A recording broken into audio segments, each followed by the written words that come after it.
नाज़रीन कराम, हम में से वो दो साहबाब जो खुदा न खास्ता खुद या उनका कोई अजीज़ रिश्तेदार किसी ऐसी लाइलाज बीमारी में मुब्तला है कि जिसे डॉक्टरों ने यह कहकर बिल्कुल ही आखिरी स्टेज डिक्लेयर कर दी है कि अब इसका इलाज मुमकिन नहीं है।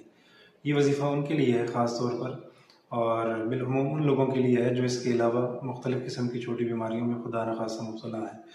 बड़ी बीमारियों में कैंसर और इसी तरह जुनून है, और खुदा न खास्ता पागलपन के दौरे पड़ना और इसी तरह मिर्गी है।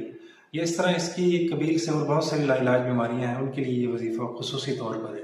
करना ये है कि सूरतुल मोमिनून की आखिरी 4 आयात अफ़हसिब्तुम से लेकर एंड तक, ये 4 आयात का 21 दिन तक मुकम्मल तौर पे पढ़ाई करनी है और रोज़ाना 41 मरतबा ये पढ़नी है।